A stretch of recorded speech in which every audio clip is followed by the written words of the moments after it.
Okay, so the first thing is reviewing functions. All right, so without looking at that, okay, who can tell me what a function is?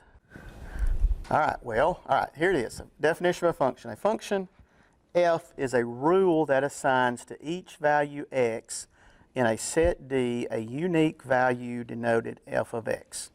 The set D is the domain of the function. The range is the set of all values of f of x produced as x varies over the entire domain. Okay, so normally what we say about a function is a function would mean that every x that you input into the function, you only have one unique y value that comes out. Okay, so every x is paired with only one y. That is what a function is. Okay, so here you've got an input. You input an x, you get out f of x. All right, and it's just one number, not a plus or minus or anything like that. The domain are the inputs, range is the outputs. Okay. Now, two other terms that we see and talk about from time to time: independent variable. Okay, so an independent variable is the variable associated with the domain. So we think of the x's that we input into the function as being the independent variable.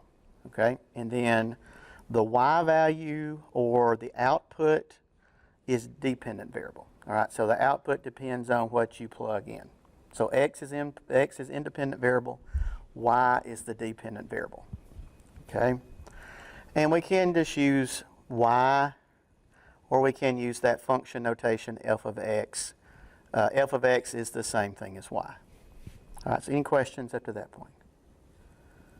Okay, so we're on video, but he edits, so it's okay. So if you have a question, please ask. All right, don't be shy. He's not videoing you. He's not getting anybody on there. It's just me that he's getting on here. So, all right, vertical line test. Okay, so how do we tell if something is a function or not? Well, one way, if we're looking at a graph, would be a vertical line test. All right, so a graph represents a function if and only if it passes the vertical line test. Every vertical line intersects the graph at most once. A graph that fails this test does not represent a function. All right, so if we look at these A, B, C, and D, all right, which of those four would not be a function? All right, the circle and which one? D. All right, because if I put a vertical line right here, then that means this x right here would be paired with this y and this y as well. So it crosses in more than one spot, not a function. So all the vertical line does is just show us that every single place along the x is only touching that graph in one spot. All right, that makes it a function. So that one is not a function. That one is not a function because if I go through here, it's actually, I get three y values. That one is a function. Okay, any questions about that?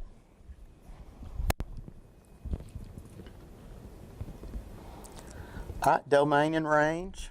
Okay, well, domain are all of the possible inputs, all the possible x values. Okay, range is all the y values. Okay, so look at a couple of these graphs here. All right, I've got f of x equals x squared plus 1. Okay, and then here's the graph. Okay, so the domain for f of x equals x squared plus 1, all of the x values that correspond to the graph would be everything, right? Because this parabola goes forever that way, so every x is going to be paired with it somewhere, all right? So I'm going to go over here to this board and write that down, okay? So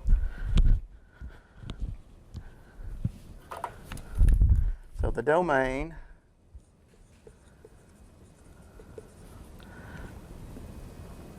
so it will be negative infinity to infinity. Most of the time we're going to use interval notation to write our intervals for our domain and range. All right, what would the range be on this one? What are the y values that correspond to the graph? What's the lowest y value? 1. And then all the other ones is corresponding to all the y's that go up, right? It does include 1. That's where my vertex is at there. So that one for range, I would say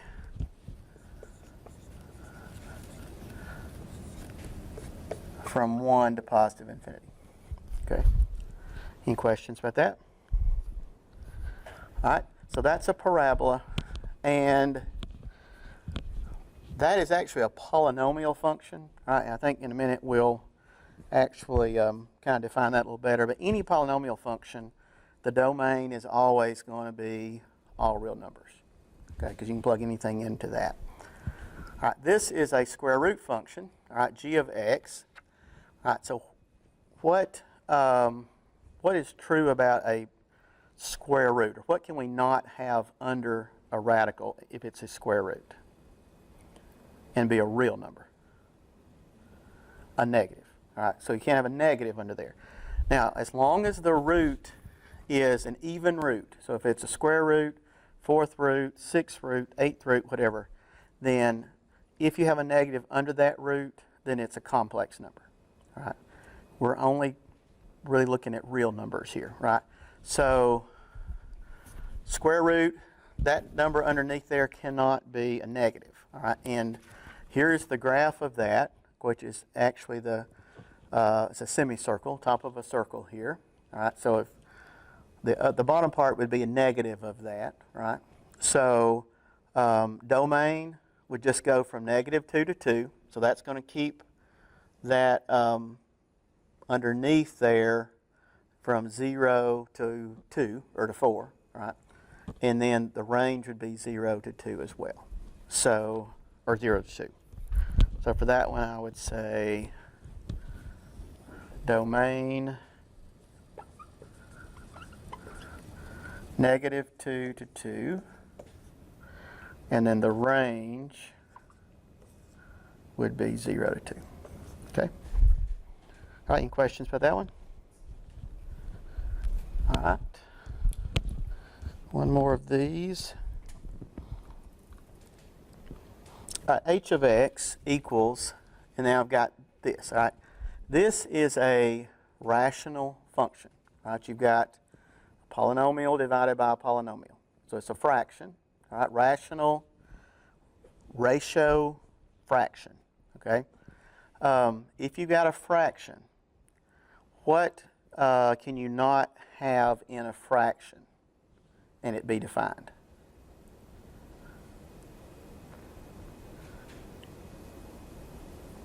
You cannot divide by 0, right? You can't have 0 in the denominator. Now, one thing about this one, all right, let me go over here and write this one down. All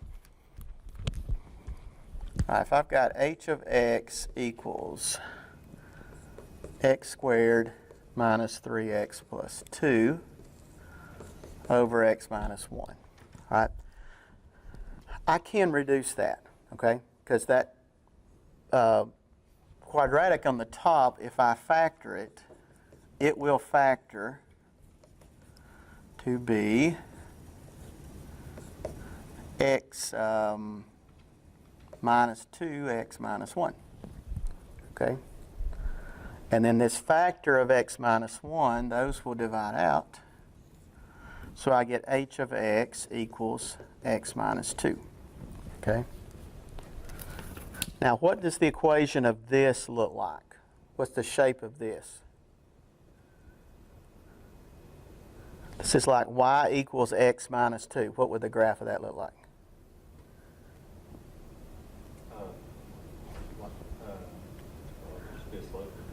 Yeah, just a line, right? It's just a line. So this is a line. So the thing is, this and this is the same thing. So this graph is actually a line, and so they share every point except for which one? Whatever makes the bottom one 0 here, right? Because in the domain of this, x cannot be 1. All right? So notice up here on the graph that I've got here, you have this line, y equals x minus 2, and every point is the same as that function except right here. There's actually a hole in the graph right here. Because when x is 1, the denominator is 0, and that makes it undefined. Okay. Now, when we do limits later in Chapter 2, that's going to be an important concept for evaluating some of them. Okay. So every x is the same for these two except when x is 1, because it makes that undefined. So I have a hole in the graph right there. Okay. So my domain would be everything except 1, right? The range would be everything except negative 1. Okay? And that is really the concept of a limit right there, but we'll get to that later. All right? So how would I write that? I did not use interval notation for this one. You could. And I probably did what Pearson was doing in my math lab, but they actually did set builder notation. So it would be all x such that x does not equal 1. And the range would be all y such that y does not equal negative 1. So that would be your range. Okay? All right, any questions about that? All right, let's do a couple of these. Okay, 27. State the domain of the function.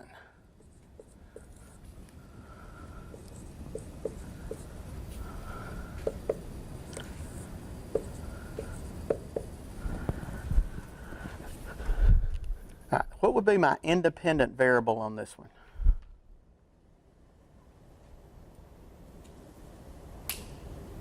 It's not x. It'd be what on this one? U. All right. So whatever's in here, all right, h would be the function, but u would be the independent variable. So the domain refers to u. All right. So are there any restrictions for what I can put in the place of u there? It's not. All right. Now, if that's a square root, yes. All right. But if it's a cube root, you can take the cube root of a negative. A cube root of negative 8 would be negative 2, because negative 2 times negative 2 times negative 2 is negative 8, right? So if it's an odd root, you definitely can take the cube root of it, or fifth root, whatever. All right, so domain, all real numbers. Okay. This next one,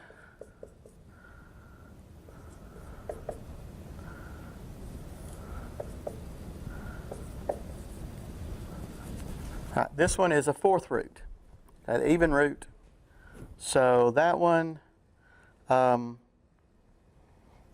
we can't have a negative under the radical symbol, right? So I can go down to 2. What would be my range there? What would be what could all my w's be for that one?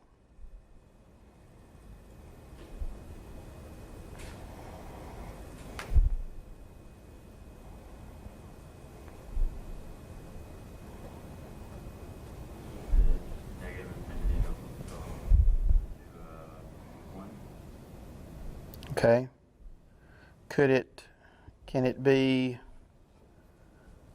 it can be 0. So it would go up to what? Yeah, close. Yeah, you just go up, you go up to 2, right? So 2 would be the biggest number it could be though, right?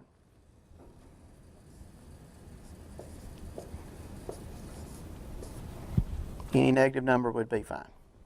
Okay. Questions about that? All right, what about this one?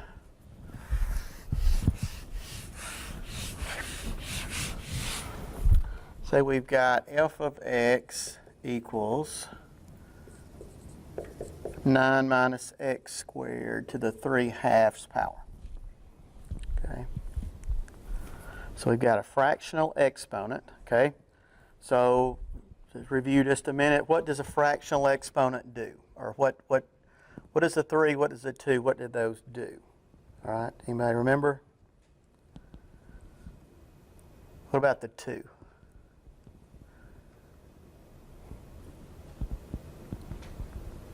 The 2, the bottom number of a fractional exponent, represents a root. Okay? So if it's a 2, that means square root. All right? What about the 3? What does it do?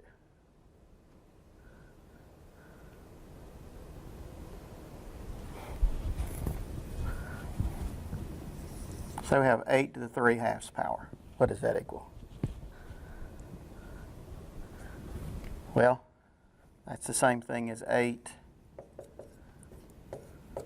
to the 1/2 cubed, right, power. So 8, what's the, oh, 8's not a good number. I'm sorry. Let's change it to something better. To 4. All right, what is the square root of 4? 2. And then 2 cubed would be 8. All right. Now, you could say 4 cubed and then take the square root of that if you wanted to, but it's going to be easier to do, well, that number's not that bad, 64, but usually it's easier to do the root and then do the exponent on the outside. But top number is the exponent, bottom number is the root, so that is a square root.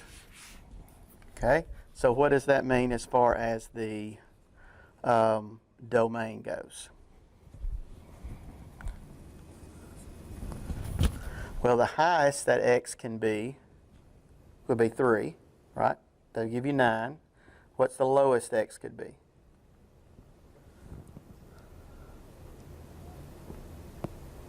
-3. That's going to give you 0 as well. So I would say -3 up to +3, including both of those, would be the domain. All right, any questions about that? All right, one more of those. G at t is equal to 1 over 1 plus t squared. All right, so t is your independent variable. So your domain would be what are all the possible t values. Okay, the bottom cannot be 0. Okay, what values of t would make the bottom 0? Okay.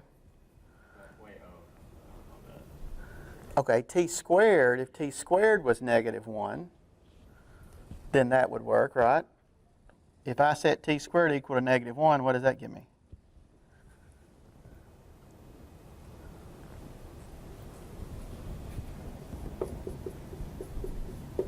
It's a complex number, doesn't it? Right? So I can plug anything I want to in for t, right? And it's going to work for that one. Okay. Now if that was a minus sign, it'd be different, right? But 1 plus t squared, I can't make 1 plus t squared 0, so that one would be all real numbers. Okay. All right. Any questions about that? Domain. Okay. All right. Last thing I think in this first little review section is composition of functions. Okay.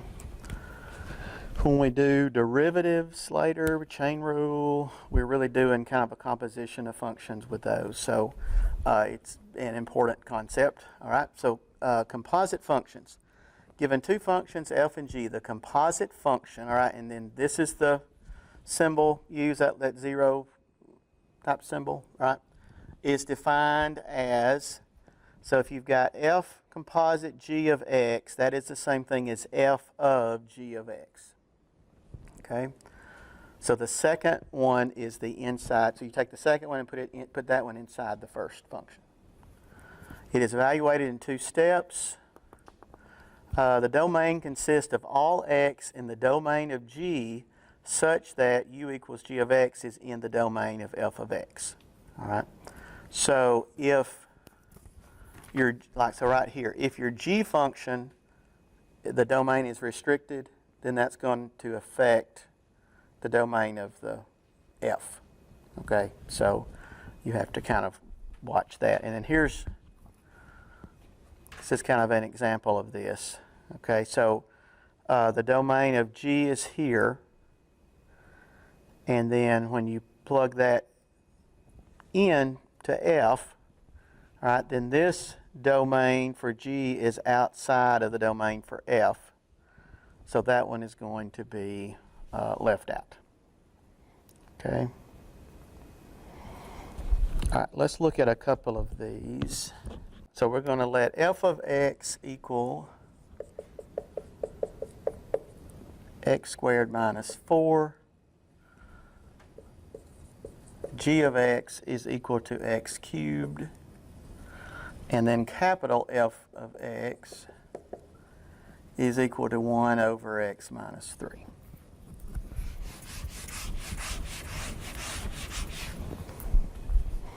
Okay, so we want to figure out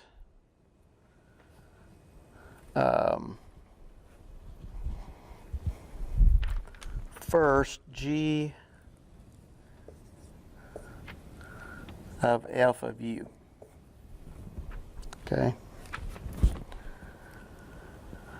So f at u, all right, I would just need to take the f function and plug u in the place of x. All right. So I'm going to rewrite this as g, then that'll be u squared minus 4. So we're going to replace f at u with u squared minus 4. All right. And now I'm going to take this and plug this into the g function. So this will go right there where x is at. So that will be u squared minus 4 cubed. That's all I'm doing. Okay. Questions about that? All right. If we have g of capital F of x. All right, so 3 functions all inside there. We'll start with the inside, work your way out. So f of x is 1 over x minus 3.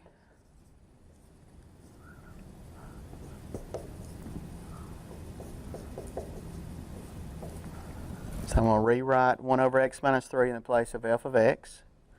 Now capital F, oops, sorry, wrote the wrong one. Little f of x is this one, sorry. So x squared minus 4. Right there, all right? Now x squared minus 4 needs to go into the capital F function, right here for x. So this will be 1 over x squared minus 4 minus 3, which will be, oops, I need to carry my g over. All right, and then negative 4 minus 3 is negative 7. So I have g at 1 over x squared minus 7.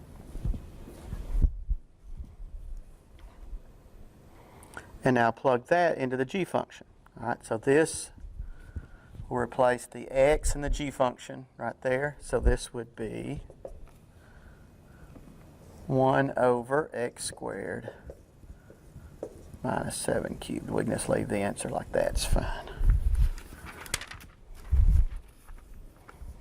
Okay, any questions about that?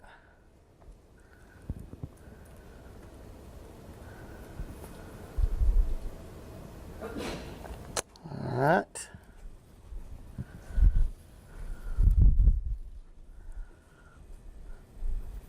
Got one more like this.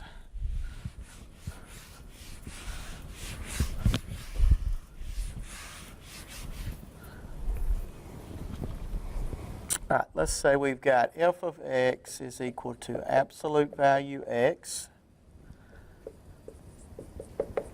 G of x is equal to x squared minus 4. Capital F of x is equal to square root x. Capital G of x is equal to 1 over x minus 2. Okay. We want to do this.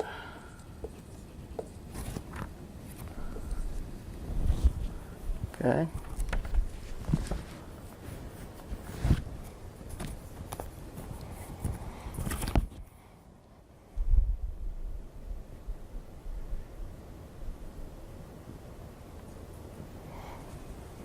All right, so what I would do first is write this out like this. This is the same thing as f of g of capital G of x.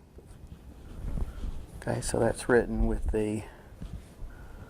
just the regular function notation there. Okay.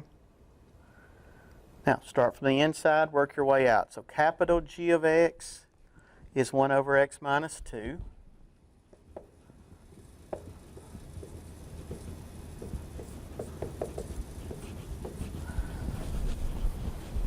Okay, so I would do that.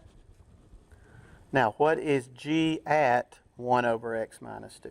Well, let's take this, put this into the G function where x is at, and that will replace G at 1 over x minus 2.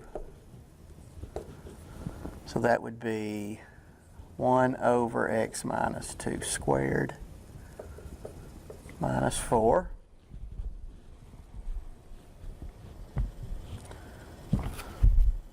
Now take that and plug that into the f function, and you got it. F function is absolute value x, so this will be absolute value 1 over x minus 2 squared minus 4. There you go.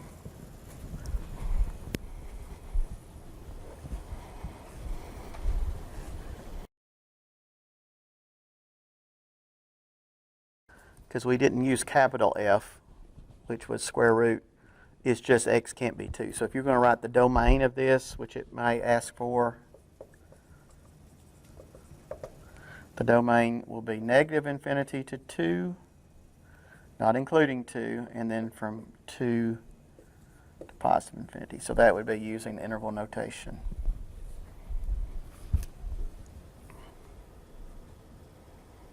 Let's do one more of those.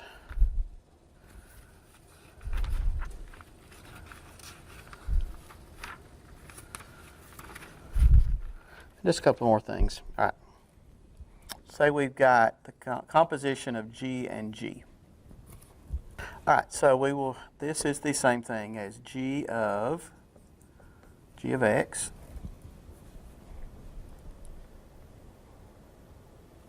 All right, so G of X is 1 over x minus 2.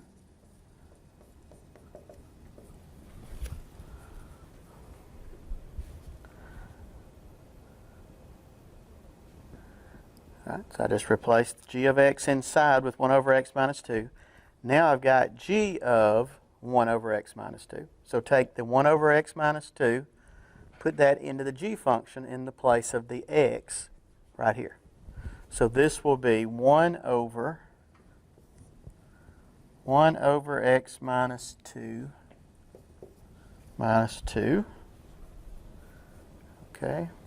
Any questions so far? All right. Now, we don't ever want to leave a fraction inside a fraction. There's a lot of things that we can get away with doing, all right? But that's something we don't need to do. So if you just multiply the top and bottom of the fraction by the least common denominator, that'll fix it. The only denominator we've got besides 1 is x minus 2. So I'm going to multiply the top and bottom by x minus 2, just like multiplying by 1. So I get x minus 2 on the top. On the bottom, 1 over x minus 2 times x minus 2, those cancel. I get 1 minus 2 times x minus 2. Okay. Then on the bottom, if I multiply that out, I will end up with x minus 2 over, this will be 1 plus 4, so that'll be 5 plus 2x. Okay, questions? Now, domain, looking at this one, what can x not be? What makes the bottom 0 here?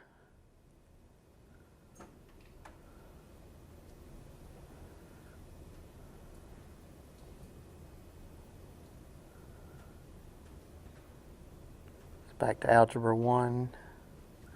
All right. 5 plus 2x equals 0. What does x equal?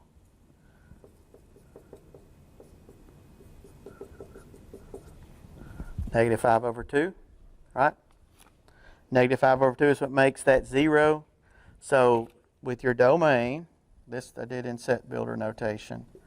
All x such that x does not equal negative 5 over 2, okay? So that x is definitely excluded from the domain because that makes the answer, the denominator, the answer 0.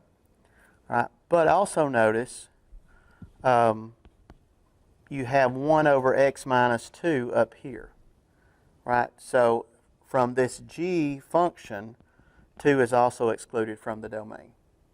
So 2 needs to be excluded with the composition as well. So I also need to say x cannot equal negative 2. Okay. All right, any questions about that? All right, we want to look at the graph and figure out what these values are, okay? Now, one thing we need to kind of get straight, a few things straight here. All right, so here's the first one. The composition of f and g at 2. All right, so I want to say that equals a number, right? So is that number that is equal to, is that an x value or is that a y value on the graph? So when I get an answer here, what this is equal to, is that answer a y value or an x value? 50-50. No, wrong. So what is it? It's a y value, okay? So remember the input is always the x, right? So anytime that we're looking for a function value, remember that is y, okay? And that's going to come up all through calculus, okay? And with limits and everything, you want to keep it straight. If I'm finding a value, a function value, I'm finding the y, all right? So when I say the composition of f and g at 2, then that's going to be a y value, all right? 2 would be the x, okay? So what I would do here with this composition, all right, of course you've got here are your x's, here are your y's. First I would say, I would rewrite that without the o in it. I would do this. I'd write f of g of 2, okay? Now, g at 2, all right, well, g is a function. All right, on the graph here, g is this red one, all right? So I'm looking at this one, okay? So what is g at 2? 2 is your x. Here's the x. There's the g function, right?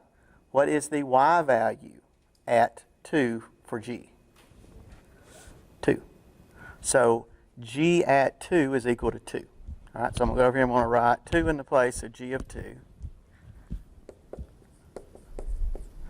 Now I want to know what is the f function when x is 2. All right, well, the f function is the black graph here, right? So at 2, here's 2, all right? Here is where that corresponds to the graph. What's the y value there? 4. So the function value when x is 2 is 4. So the composition of f and g at 2 is equal to 4. Okay? So any questions about that? All right, let's do another one, and I'm going to let y'all try a couple of these here.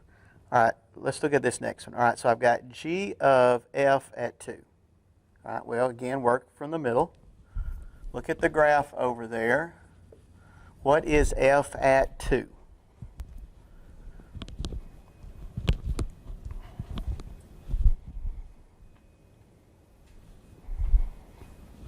Here's 2 on the x. That's your input. F, what is f at 2? 4. Right, 4. Okay? So we'll put a 4 right here. Now, g at 4. All right, well, g is the red one. 4 on the x. The input is right here. What is the y value? 1. So that is equal to 1. All right? So any questions about that? Okay. All right, y'all try to do these 4. Look at the graph up there and see if you can figure out what these are. Just take just a couple of minutes. Okay, let's see. The first one there, f of g at 4. All right, g at 4. Here's 4. G, what value goes with that? 1. So that'll be a 1. Then g at 1. Oh, I wrote that down wrong, didn't I? F at 1. All right, so f at 1. 1. There's f. 3. Okay. Questions about that? All right, I'll just go through these next couple here. All right, this one, this should be 6. That should be 3. All right, you get that? All right. This one, f at 8 is 8. And then if you look at that, and of course in there it's going to be the same thing. That gives you 8. Okay. Now this one, again, I would work from the inside out. G at 5 should be 2. And then f at 2 is 4. G at 4 is 1. Okay. And again, I'll have that handout on Moodle. I'll do that before I leave today for sure. So if you do want to look back at these, you can. One more thing, and then we'll go. We got 5 minutes. So, all right. So that is using a graph. All right. I think I got one here where we'll use a table. Use the table to evaluate the given compositions. All right. So let me write a few of these down. So first, we got G at H at F at 4. So again, we'll start from the middle, inside, work your way out. So I want to know what is F at 4. Okay. So what do I do here? Okay. Well, F at 4. Okay, so what is 4? Is it X or is it Y? Input, it is X. All right, so X's are here. All right, so I could find 4 here. So when the input is 4, what is the function value, which is the same thing as the Y value? -1. All right, so I would have G of H of -1. Okay, so I need to know what is H, what's the H function value, the Y normally, when X is -1. All right, well, again, here's -1. Okay. H, when X is -1, 0. All right, so H at -1 is 0.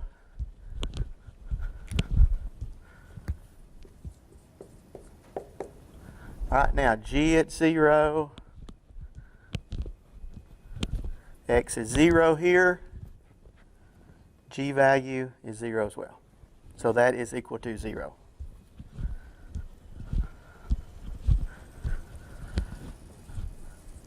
Main thing is just knowing what is the independent variable, what's the dependent variable, what's X, what's Y. That's the main purpose of it. Okay.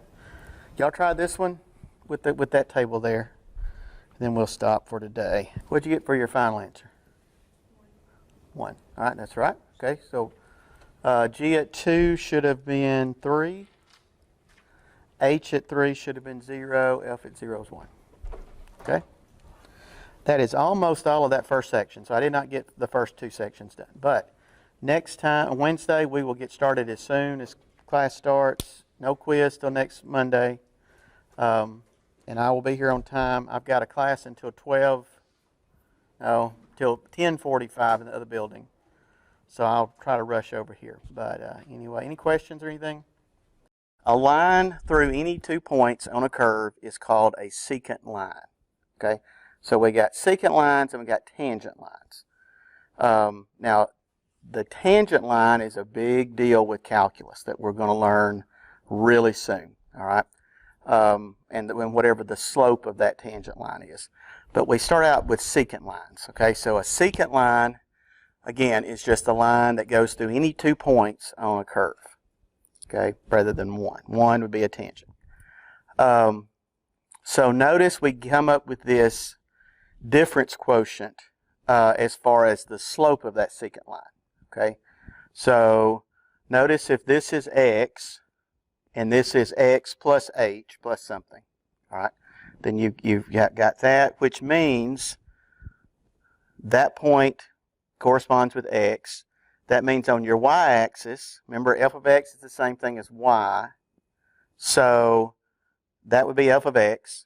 The y that corresponds with this one would be f at x plus h.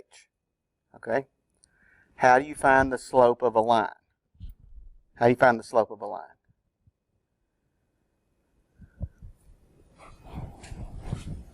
All right, that's 9th grade, Algebra 1. How do you find the slope of a line? Rise over run, all right? Difference of y's divided by the difference of the x's, right? So if you just take the difference here, the y's, f of x plus h minus f of x divided by x plus h minus x, then you get this, what we call this difference quotient, okay? Now, when we get to doing a derivative, all right, which is gives us the slope of a tangent line, as far as an official definition, we're going to use this difference quotient to do that later, okay? So all we're going to do now is just kind of work with the notation and knowing how to use it, all right? Now, another version of this is this one, all right? So in this one, they're letting this be some point A, this be x, which means the y-coordinate corresponding with this one is f of A. The y-coordinate corresponding with this one that's on the curve would be f of x. Again, difference of the y's divided by difference of the x's give you f of x minus f of A over x minus A, okay, as a slope of the secant line. All right? All right, so let's do these real quick. And this is, again, we're just practicing with the notation here, really. Okay, so our difference quotient is this.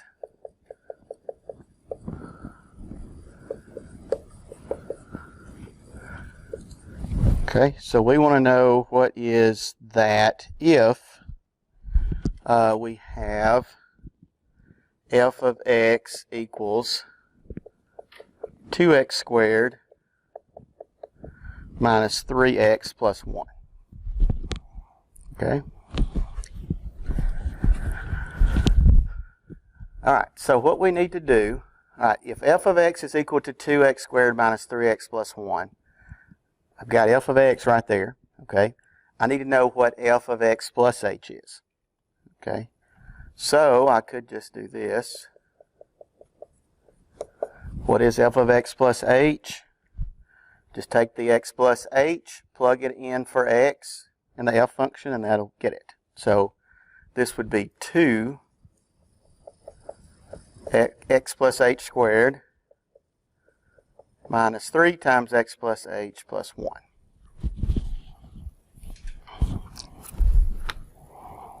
Okay.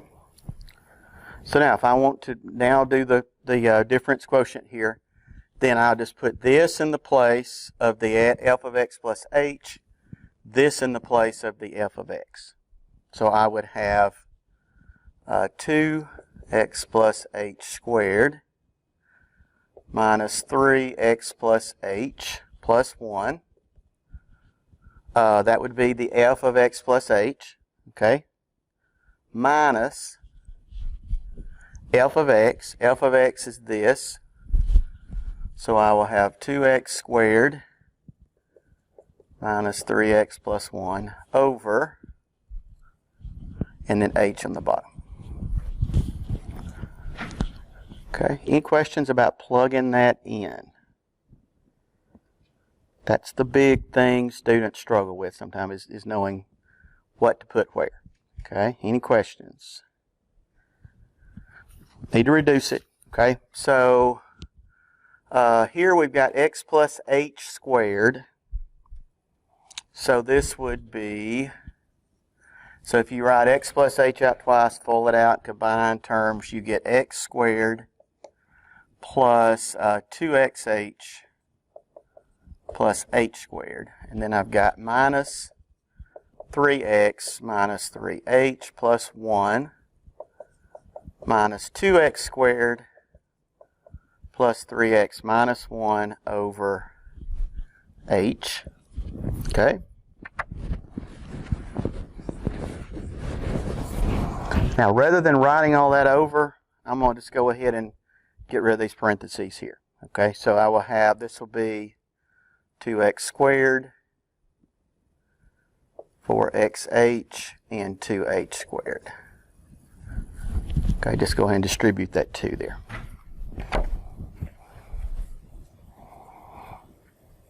Now, what happens a lot normally with this difference quotient are things we'll subtract out.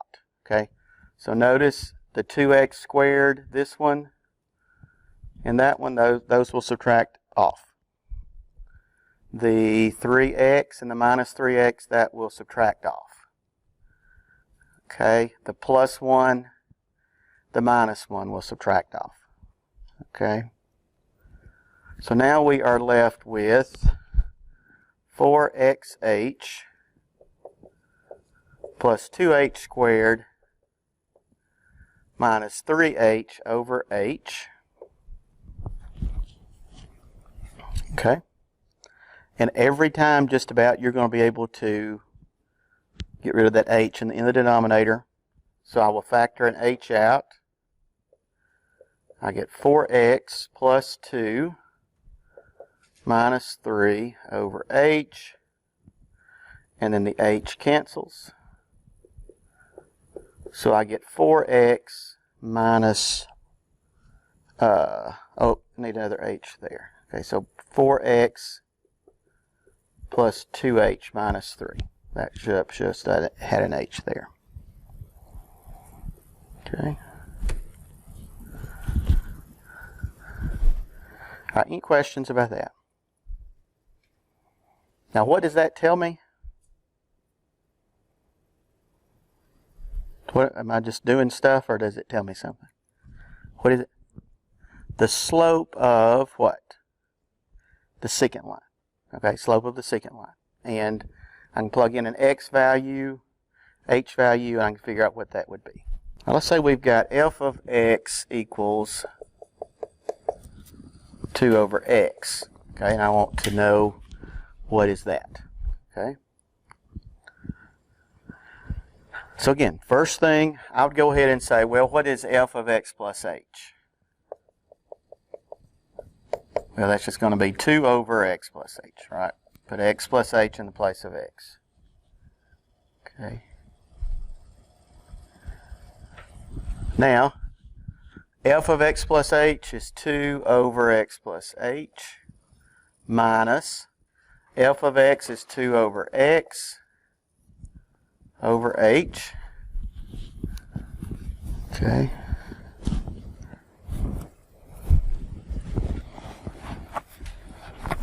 Now, I don't want to leave a fraction inside a fraction. That's a no-no, you know. So how do we get rid of the fractions that are inside there? What do I do to get rid of that algebraically? Well, I can multiply the top and bottom by something, right? If you have a fraction, you multiply the top and bottom by the same thing, you're going to get an equivalent fraction. So if I multiply the top and bottom by the least common denominator, all right, which in this case would be x times x plus h, all right, then I will have x times x plus h over x times x plus h. All right, so then when I multiply this, this first fraction times the x times x plus h, the x plus h's cancel, I get 2x minus, here the x's cancel, I get 2 times x plus h, and on the bottom I would have x h times x plus h. Okay, notice on the top I have negative 2x and then a minus 2h, right? So 2x minus 2x would be 0. All I would have on the top left is negative 2h over xh x plus h. Okay. And now the h's will divide out because I've got multiplication, multiplication, multiplication. So now I'm left with negative 2 over x times x plus h. All right, let's do one of them with the other formula that we had for the slope of the secant line. All right, that was f of x minus f of a over x minus a. Okay, so let's say we've got this one. F of x equals x cubed minus 2x. Okay. So that's our curve. We want to know what is a expression that will give us the slope of the secant line. All right. So I need to plug in f of x minus f of a. All right. Well, f of x is x cubed minus 2x minus f of a. I just need to take the x here and plug a in the place of the x's. And since I'm subtracting, I need to use parentheses. So I would have a cubed minus 2a over x minus a. Now, let's do a little moving around on this. All right, so we've got x cubed minus a cubed. And then I've got minus 2x plus 2a. Okay.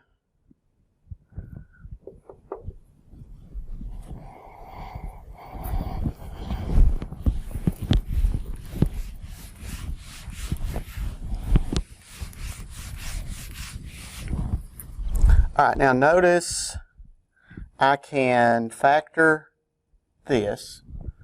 These two I can take a negative 2 out.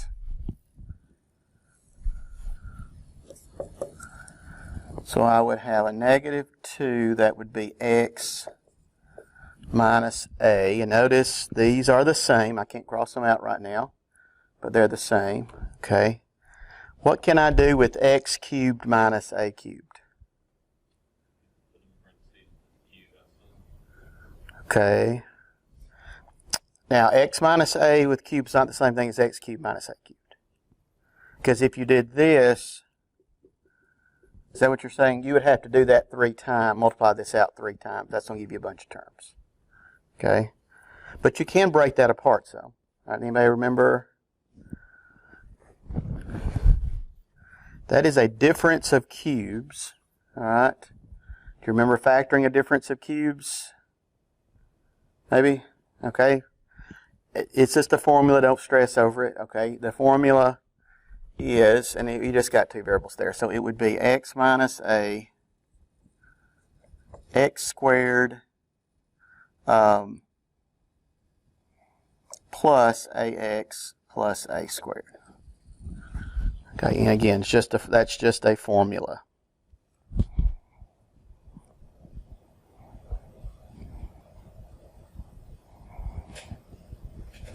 Now you can either now notice you've got a term here and a term here. You can factor out the x minus a, or you can just say I've got a factor of x minus a in both terms in the top with the bottom. So I can just, all of those will divide out. So I am left with x squared plus ax plus a squared minus 2. All right. Okay, last thing, symmetry in graphs. All right, so it's really important that we know what shapes of graphs look like, just kind of by looking at the equation. And one thing that helps with that is symmetry, knowing about symmetry. So you've got graphs who are symmetric with respect to the y-axis, symmetric with respect to the x-axis, or symmetric with respect to the origin. Okay, and here are examples of each. Okay, the first one, this looks like a parabola, quadratic probably. All right, it is symmetric about the y-axis. All right, so that means on the left side, if you reflect it across the y-axis, you have their mirror images of each other, right? Now, official definition would say whenever you've got the point x, y, which would be right here, then there is another point on the graph that would be negative x, y. All right, so every x, y point, there's a negative x, y point as well, okay? This one would be symmetric about the x-axis, okay? And for it, every time you have y, you also have a negative y with the same x, okay?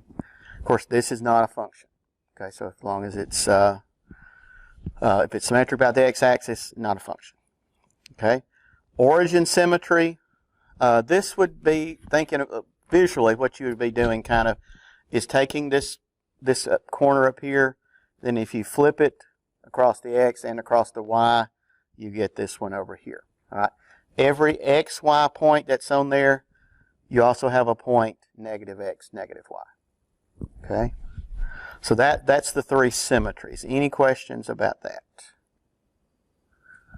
Okay. Now, symmetry in functions. I think this is it right here. Yep. All right. So again, if it has x-axis symmetry, it's not a function. We don't worry with that too much, okay? But y-axis symmetry and origin symmetry is important, all right? It's important to know.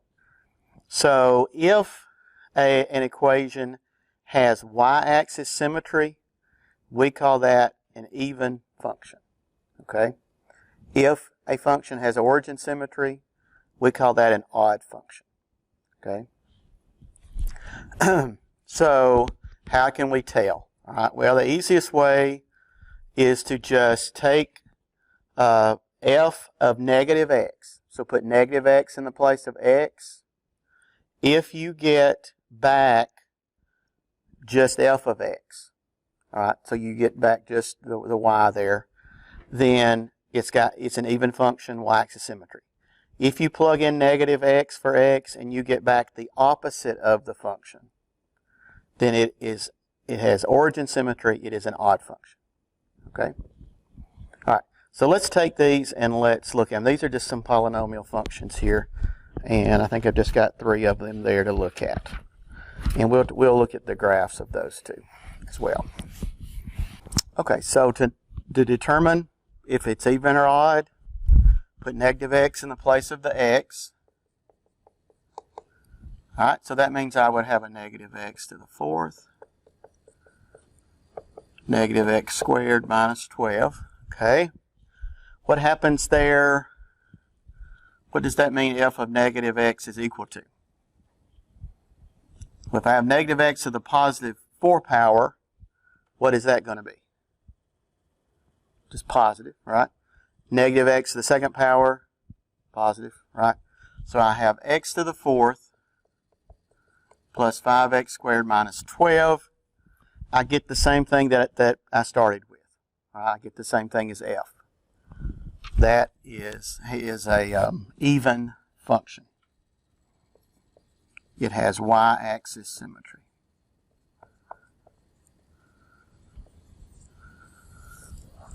Okay. This one, put negative x in the place of x.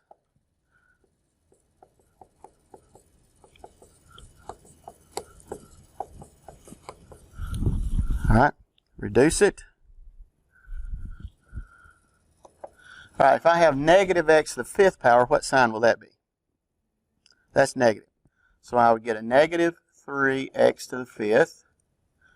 Here, I get a negative 2x cubed, and then minus a negative is a plus. Okay, so notice what I have now is the opposite of the function. All of the signs have changed. So what does that mean about that function? Odd origin symmetry. Okay, so odd origin symmetry. All right. Now, what do you notice about these two problems, these two equations? What do you notice about them?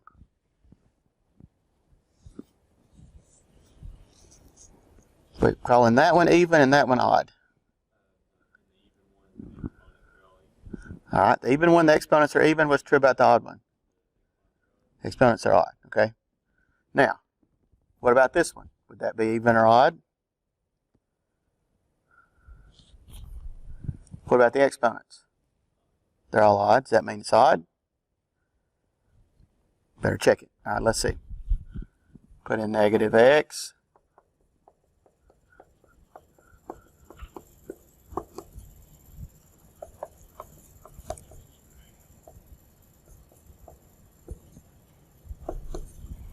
Is that the opposite of what I started with? Have all the signs changed?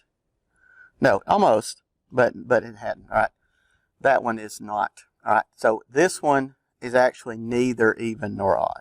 All right, what messes it up is this number on the end here. If all you've got is a polynomial without a constant and all of your exponents are odd, then that would be an odd function. All right, but that one right there messes it up, so it's not. All right, so that one is going to be a neither. Okay. Let's look at the graph of these real quick. You can use a graphing calculator, but there's a free graphing website that works really well. Now, you can't use it on a test or anything, but just when you're doing your homework or trying to look at something, it's desmos.com, okay? Graphing calculator, and it'll graph a function or it'll graph something that's not a function. All right, it doesn't matter. So just plug it in. So if we graph x to the 4th power plus 5x squared minus 12. All right, this is the function that we get here. It's just a parabola. All right, we said it was even. Does it have y-axis symmetry? Definitely. Yep. All right, so I think we did good there. All right, the other one, 3x to the 5th plus 2x cubed minus x. All right, let's get a little closer here. Does that have origin symmetry? Yep, looks like it. All right, you've got that point there and that one are all, x and y are both opposite signs. If you flip it and then flip it this way, you're going to get the same thing. Notice what happens if I add a number on the end. Say that I add 1 to that. What's it going to do? What's the graph going to do if I add a 1 on the end, you think?